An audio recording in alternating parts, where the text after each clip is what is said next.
ഇത് നമ്മുടെ നല്ല ടേസ്റ്റി ആയിട്ടുള്ള ഒരു പലഹാരമായിട്ട് ഉണ്ടാക്കാൻ വേണ്ടിയിട്ട് പോകുന്നത്. അപ്പോൾ ഇതിലേക്ക് നമുക്ക് ഒരുപാട് സാധനങ്ങളൊന്നും ആവശ്യമൊന്നുമില്ല.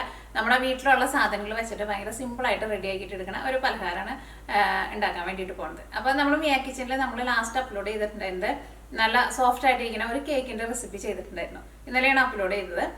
അതിനകത്ത് എന്നാലും നമുക്ക് ബേക്കിംഗ് പൗഡർ, ബേക്കിംഗ് സോഡ, ഓയിലോ ബട്ടറോ ഇതൊന്നും ചേർക്കാണ്ട് ഓവനൊന്നും ഇല്ലാണ്ട് തന്നെ അടുപ്പത്ത് വെച്ചിട്ട് നമ്മൾ പാനിലേക്ക് നമ്മൾ ഒഴിച്ചിട്ടാണ് ഞാൻ ആ കേക്ക് ഉണ്ടാക്കിയിട്ടുണ്ടായിരുന്നത്.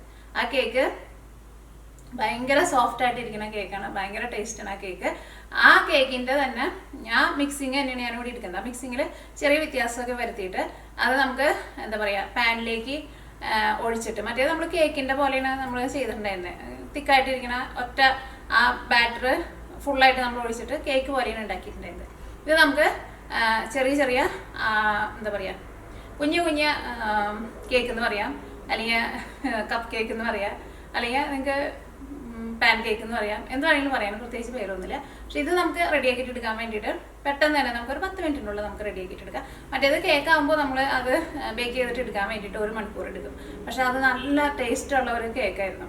അപ്പോൾ അത് ഞാൻ വിചാരിച്ച അത്രയ്ക്ക് ആൾക്കാർ ആ കേക്ക് അത് കണ്ടില്ല. അപ്പോൾ അതിൻ്റെ തന്നെ വേറൊരു പുതിയൊരു വേർഷനിലാണ് ഞാൻ ഇതിപ്പോൾ ഉണ്ടാക്കാൻ വേണ്ടിയിട്ട് പോകുന്നത്. അപ്പോൾ നിങ്ങൾ ആ കേക്കിൻ്റെ റെസിപ്പി നിങ്ങൾ കാണാത്തവരുണ്ടെന്ന് വെച്ചിട്ടുണ്ടെങ്കിൽ കാണാൻ വേണ്ടിയിട്ട് മാർക്കറ്റ്. അത് ഇന്നലെ അതാ ഞാനിവിടെ ഉണ്ടാക്കി വെച്ചതിൻ്റെ ബാക്കിയുള്ളതാണ്.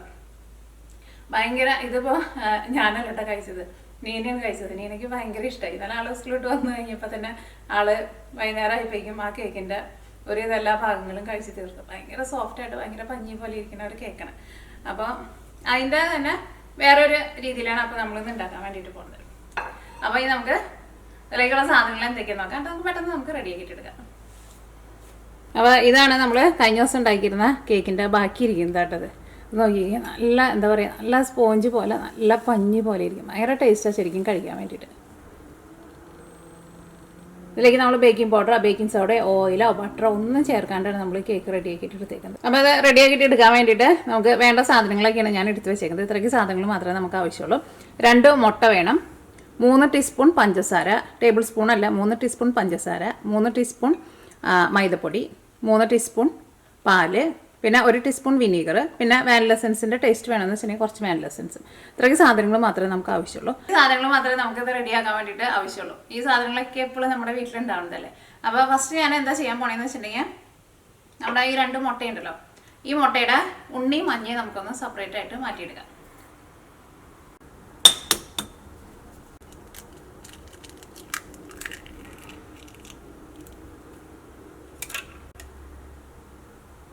നല്ല ഫ്രഷ് ആയിട്ടുള്ള മുട്ടയെന്ന് വെച്ചിട്ടുണ്ടെങ്കിൽ ഉണ്ണി പൊട്ടിപ്പോവില്ല കേട്ടോ. അത്രയ്ക്ക് ഫ്രഷ് അല്ലാണ്ടാകുമ്പോഴാണ് മുട്ടയുടെ ഉണ്ണി നമ്മൾ കയ്യിലെടുത്തിട്ടുണ്ടെന്ന് വെച്ചിട്ടുണ്ടെങ്കിൽ പെട്ടെന്ന് പൊട്ടിപ്പോകുന്നത്. ഇതിപ്പോൾ ഇവിടെ നമ്മുടെ കോഴി ഇടുന്ന മുട്ടയാണല്ലോ, അപ്പോൾ അതുകൊണ്ട് തന്നെ ഇത് ഇന്നലെ ഇട്ട മുട്ടയാണ്. അതുകൊണ്ട് തന്നെ നോക്കിക്കേ ഉണ്ണി നല്ല സ്ട്രോങ് ആയിട്ടാണ് ഇരിക്കുന്നത്. പഴക്കെത്തും തോറും മുട്ടയുടെ ഉണ്ണി നമ്മൾ സെപ്പറേറ്റ് ആക്കിയിട്ട് എടുത്തിട്ടുണ്ടെന്ന് വെച്ചിട്ടുണ്ടെങ്കിൽ അത് പൊട്ടിപ്പോകും.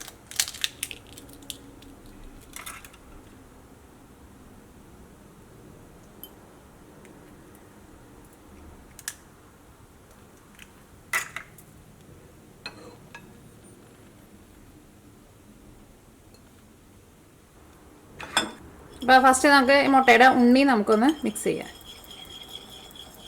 അത് ഒരു ഉണ്ണിക്ക് നല്ല കളറാട്ടെ. നന്നായിട്ടൊന്ന് മിക്സ് ചെയ്യുക ഫസ്റ്റ്.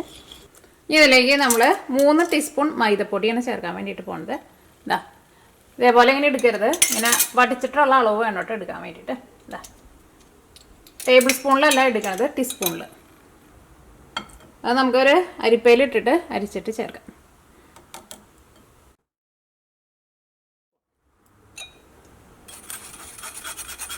ഇതൊന്ന് അരിച്ചിട്ട് ചേർക്കാം. 3 ടീസ്പൂൺ പാല്. അതിപ്പോൾ തിളപ്പിച്ച പാലോ തിളപ്പിക്കാത്ത പാലോ ഏത് പാലായിരുന്നാലും കുഴപ്പമില്ല. 3 ടീസ്പൂൺ, ടേബിൾ സ്പൂണിലല്ല ഒട്ടും കൂടുതൽ ചേർക്കരുത്. കാരണം ഇതിൻ്റെ ബാറ്ററി നമ്മൾ റെഡി ആയി കഴിഞ്ഞ് കഴിയുമ്പോൾ ഒരുപാട് ഇങ്ങനെ വെള്ളം പോലെ ഇരിക്കരുത്. അപ്പോൾ എല്ലാവരും കറക്റ്റ് അളവിൽ തന്നെ എടുക്കണം കേട്ടോ. ഇതെല്ലാം കൂടിയിട്ട് നന്നായിട്ടൊന്ന് മിക്സ് ചെയ്യാം. ഇതൊട്ടും തരിയൊന്നും ഇല്ലാണ്ട് നന്നായിട്ട് മിക്സ് ആവണം. ഇത് രാവിലെയൊക്കെ നമുക്ക് ബ്രേക്ക്ഫാസ്റ്റിനൊക്കെ ആയിരുന്നാലും പെട്ടെന്ന് നമുക്ക് റെഡിയാക്കിയിട്ട് എടുക്കാൻ വേണ്ടിയിട്ട് പറ്റും. കുട്ടികൾക്കൊക്കെ ആയിരുന്നാലും ഉണ്ടാക്കി കൊടുത്താലും നല്ല ഇഷ്ടം. അപ്പോൾ ഇതാണ്ട് നീക്കി വയ്ക്കാം. ഈ നമ്മൾ മുട്ടയുടെ വെള്ളം നമ്മൾ ബീറ്റ് ചെയ്തിട്ട് എടുക്കാൻ വേണ്ടിയിട്ട് പോകണം. അപ്പോൾ ഞാൻ കഴിഞ്ഞ ദിവസം കേക്ക് ഉണ്ടാക്കിയപ്പോഴും കുറച്ച് പേരൊക്കെ പറഞ്ഞിട്ടുണ്ടായിരുന്നു അവരുടെ അടുത്ത് ബീറ്റർ ഇല്ലാന്ന്. ബീറ്റർ ഇല്ലെങ്കിലും കുഴപ്പമില്ല, നമ്മുടെ അടുത്ത് ഇതേപോലെ വിസ്ക് ഉണ്ടാവുമല്ലോ. വിസ്ക് ഉണ്ടെന്ന് വെച്ചിട്ടുണ്ടെങ്കിൽ ഇത് ചെറിയ വിസ്ക്കാണ്, കുറച്ച് വലിയ വിസ്ക്. വിസ്ക് വെച്ചിട്ട് നന്നായിട്ട് പതിപ്പിച്ചിട്ട് എടുത്താലും മതി. അങ്ങനെ ചെയ്താലും നല്ല ഫ്ലഫി ആയിട്ട് വരും. പക്ഷേ സമയം കുറച്ച് കൂടുതൽ എടുക്കുന്നു മാത്രം. ഇലക്ട്രിക് ബീറ്ററൊക്കെ ആകുമ്പോൾ പിന്നെ കുറച്ചും കൂടി ഈസി ഉണ്ടോ, പെട്ടെന്ന് റെഡി ആക്കിയിട്ട് എടുക്കാൻ വേണ്ടിയിട്ട് വരും. അപ്പോൾ ഇലക്ട്രിക് ബീറ്റർ ഇല്ലാന്ന് വെച്ചിട്ടുണ്ടെങ്കിൽ വിസ്ക് വെച്ചിട്ട് നന്നായിട്ട് ബീറ്റ് ചെയ്ത് നല്ല ഫ്ലഫി ആക്കിയിട്ട്, ഞാൻ അതിൻ്റെ ഒരു ടെക്സ്ചർ പറയും അതേപോലെ വരണോട്ടെ. അപ്പോൾ ഇനി ഇത് നമുക്കൊന്ന് ബീറ്റ് ചെയ്തിട്ട് എടുക്കാം. അപ്പോൾ ഈ മുട്ടയുടെ വെള്ളം എടുക്കുക. ഇതിലേക്ക് 1 ടീസ്പൂൺ വിനീഗർ അല്ലെങ്കിൽ നാരങ്ങ നീരോ ചേർക്കാം. 3 ടീസ്പൂൺ പഞ്ചസാര ഒറ്റയടിക്ക് ചേർക്കണ്ട, ഒരു 3 പ്രാവശ്യമായിട്ട് ഓരോ ടീസ്പൂൺ വെച്ചിട്ട് ചേർക്കാം. അപ്പോൾ ഫസ്റ്റ് നമുക്ക് 1 ടീസ്പൂൺ ചേർക്കാം. അത് പൊടിച്ചെടുത്തേക്കേണ്ട പഞ്ചസാരയായിട്ട് എടുത്തേക്കുന്നത്.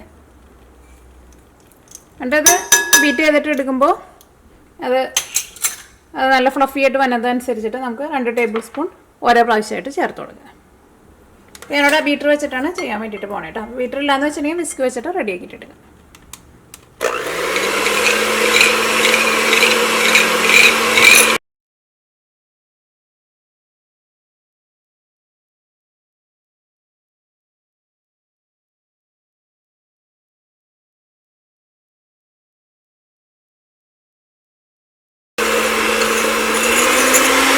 അപ്പോൾ ഇത് റെഡി ആയിട്ടുണ്ട് കേട്ടോ. ഇനി നമ്മൾ ഓഫ് ചെയ്യാൻ വേണ്ടിയിട്ട് പോകണം. അപ്പോൾ ഓഫ് ചെയ്യുമ്പോൾ എന്നാലും ഒറ്റയടിക്ക് പെട്ടെന്ന് ഓഫ് ചെയ്യേണ്ട, സ്പീഡ് പതുക്കെ കുറച്ച് കൊണ്ടുവന്നിട്ട് ഓഫ് ചെയ്താൽ മതി.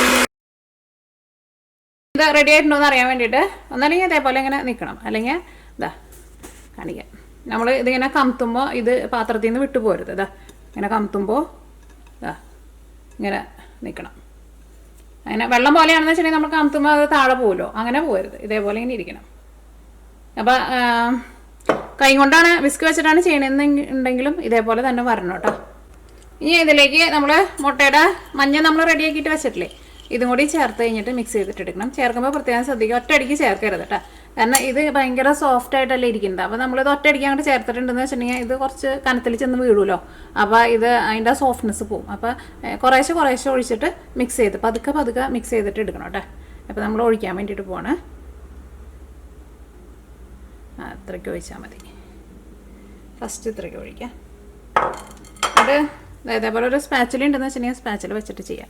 ഇങ്ങനെ പതുക്കെ ഇതേപോലെ ഇങ്ങനെ ഫോൾഡ് ചെയ്ത് അതിൻ്റെ സോഫ്റ്റ്നെസ് ഒട്ടും പോകാണ്ട് ഇങ്ങനെ ഫോൾഡ് ചെയ്തിട്ട് എടുക്കുക.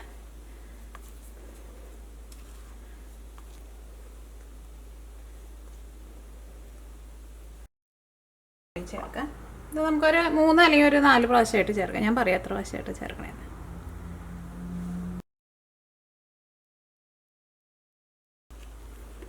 ഇതെല്ലാം കൂടിയിട്ട് നന്നായിട്ട് മിക്സായിട്ട് വരണം. അതനുസരിച്ചിട്ട് സമയം എടുത്തിട്ട് ഇതേപോലെ ഇങ്ങനെ ഫോൾഡ് ചെയ്ത് എടുക്കണം. തിരക്ക് പിടിക്കരുത് കേട്ടോ. ഇതിലേക്ക് ടേസ്റ്റിന് വേണ്ടിയിട്ട് കുറച്ച് വാനില എസൻസും കൂടിയിട്ട് ചേർക്കാം. നിങ്ങൾ ടേസ്റ്റിനനുസരിച്ചിട്ട് ചേർക്കാം. വേണമെന്ന് വെച്ചിട്ടുണ്ടെങ്കിൽ ചേർത്താൽ മതി. ഇതാ കുറേ നേരം ഇട്ടിട്ട് മിക്സ് ചെയ്യാൻ വേണ്ട. ഇതെല്ലാം കൂടിയിട്ടൊന്ന് നന്നായിട്ട് ഇതേപോലെ ഒന്ന് രണ്ടും കൂടിയിട്ടുണ്ട് മിക്സായിട്ട് വന്നാൽ മതി. അപ്പോൾ നമ്മുടെ മിക്സിങ് റെഡി ആയിട്ടുണ്ട്. മിക്സിങ് ഇതാ ഇതേപോലെ ഇങ്ങനെ ഇരിക്കണം. നോക്കിക്കേ, ഇതിപ്പോൾ ഇങ്ങനെ ഒരുപാട് ഇങ്ങനെ വെള്ളം പോലെ ഒന്നും ആയിട്ടില്ല കേട്ടോ. അപ്പോൾ ഇനി ഇത് നമ്മൾ റെഡിയാക്കാൻ വേണ്ടിയിട്ട് പോകണം. അപ്പോൾ അതിന് വേണ്ടിയിട്ട് ഒരു പാൻ എടുക്കുക. ഇനി ഇതിന് നമുക്കൊരു മൂടിയും വേണം കേട്ടോ. അപ്പോൾ മൂടി എടുക്കുമ്പോൾ എന്താ പറയുക, നമ്മൾ ഫ്ലാറ്റായിട്ട് ഇരിക്കണ അങ്ങനത്തെ മൂടി എടുക്കരുത് കേട്ടോ. കാരണം ഇതൊന്ന് ചിലപ്പോൾ ഒന്ന് പൊന്തിയിട്ട് വരും. അപ്പോൾ ചിലപ്പോൾ ഇതേപോലെ ഫ്ലാറ്റായിട്ടുള്ളത് വെച്ചിട്ടുണ്ടെന്ന് വെച്ചിട്ടുണ്ടെങ്കിൽ ചിലപ്പോൾ അത് മൂടിയുമ്പോൾ പിടിക്കും കേട്ടോ. അപ്പോൾ എൻ്റെ അടുത്ത് ഇതേപോലെ ഇങ്ങനെ പൊന്തിയിട്ടുള്ള ഒരു മൂടിയുണ്ട്. ഇത് കുറച്ച് പഴയൊരു മൂടി കേട്ടോ, ഞാൻ അധികം ഉപയോഗിക്കാറില്ല. ഓക്കെ, അപ്പോൾ നമുക്ക് തീ ഓണാക്കാം. അപ്പോൾ നമ്മുടെ പാന് ചൂടായിട്ടുണ്ട്. പാൻ ചൂടായി കഴിയുമ്പോൾ പിന്നെ ഒരു മീഡിയം ഫ്ലെയിമിൽ വയ്ക്കാം. അതിലേക്ക് കുറച്ച് ഓയിലോ ബട്ടറോ ജസ്റ്റ് ഒന്ന് ബ്രഷ് ചെയ്ത് കൊടുക്കുക. ഒരുപാടൊന്നും ആവശ്യമൊന്നുമില്ല.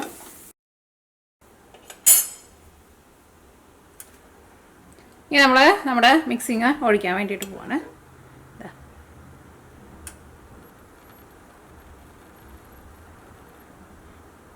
ഇത് 1 സ്പൂണല്ല കേട്ടോ നമ്മൾ ഒഴിക്കുക. നമ്മൾ കുറച്ച് കനത്തിൽ ഇതിൻ്റെ മുകളിലേക്ക് ഇതാ ഇങ്ങനെ ഒഴിച്ചു കൊടുക്കുക. ഇത് ഒഴിച്ചല്ല നമ്മൾ കൊടുക്കേണ്ടത്, നമ്മൾ വെച്ച് കൊടുക്കാൻ ചെയ്യണം. ഇങ്ങനെ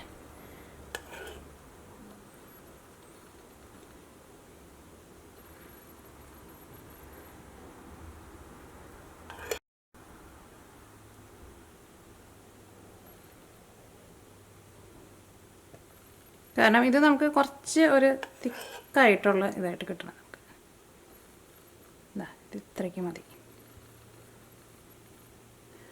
വേണ്ട.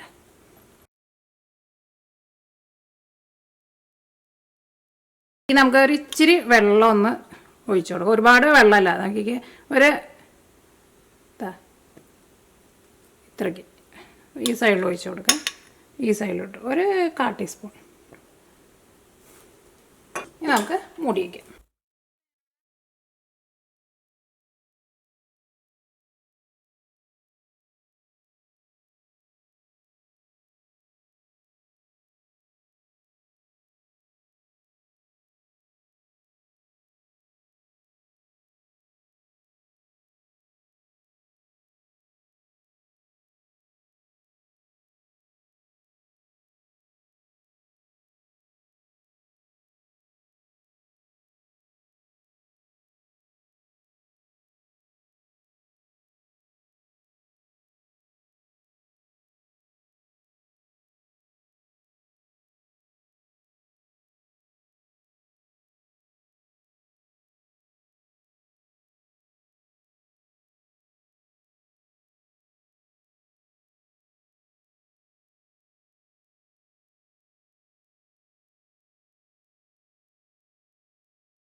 അപ്പോൾ ഈ തിരിച്ചിട്ട് കഴിഞ്ഞാലും ഒരു 4 മിനിറ്റ് നമുക്കൊന്ന് മൂടി വയ്ക്കാം. തീ ഒരുപാട് കൂട്ടി വയ്ക്കരുത് കേട്ടോ. കൂട്ടി വെച്ചിട്ടുണ്ടെന്ന് വെച്ചിട്ടുണ്ടെങ്കിൽ അതിൻ്റെ അടിഭാഗമൊക്കെ കരിഞ്ഞു പോകട്ടോ.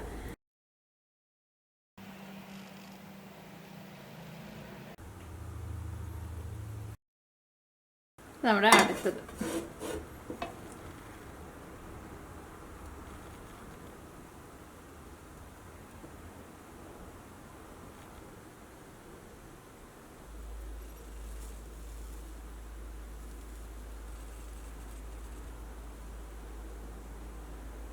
അപ്പോൾ വേവിച്ചിട്ട് എടുക്കുമ്പോൾ ഞാൻ പറഞ്ഞത് പ്രത്യേകം ശ്രദ്ധിക്കണം കേട്ടോ. കുറേ നേരം ഇട്ടിട്ട് വേവിക്കരുത്. അങ്ങനെ വേവിച്ചിട്ടുണ്ടെന്ന് വെച്ചിട്ടുണ്ടെങ്കിൽ അതിൻ്റെ സോഫ്റ്റ്നെസ് ഒക്കെ അങ്ങോട്ട് പോകും. ഞാൻ പറഞ്ഞ പോലെ ഒരു 98% മാത്രം വെന്താൽ മതി.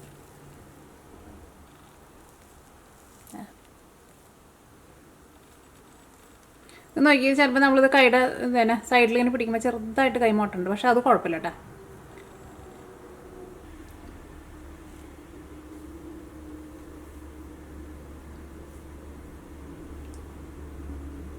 ചിലപ്പോൾ നമ്മൾ വേറെ ഒരു ഇതും കൂടി പറയാം. ഇങ്ങനെ ചിലപ്പോൾ എങ്ങാനും നമ്മളിങ്ങനെ തൊട്ട് നോക്കുമ്പോൾ ചെറുതായിട്ട് ഇങ്ങനെ കൈമ പിടിക്കണുണ്ടാവും. പക്ഷെ അത് കുഴപ്പമില്ല കേട്ടോ. ഇത് ഡ്രൈ ആയി വരുന്തോറും ഇതിൻ്റെ ആ സോഫ്റ്റ്നെസ് കുറഞ്ഞു വരും. അപ്പോൾ അതനുസരിച്ചിട്ട് റെഡി ആക്കിയിട്ട് എടുക്കുക. കുറേ നേരം ഇട്ടിട്ട് വേവിക്കാണ്ടിരിക്കുക. നല്ല സോഫ്റ്റായിട്ട് നല്ല പഞ്ഞി പോലെ ഇരിക്കും. കുറേ നേരം ഇട്ടിട്ട് വേവിച്ചിട്ടുണ്ടെന്ന് വെച്ചിട്ടുണ്ടെങ്കിൽ ഇതിൻ്റെ ഈ സോഫ്റ്റ്നെസ് ഒക്കെ ആണ് പോട്ടെ.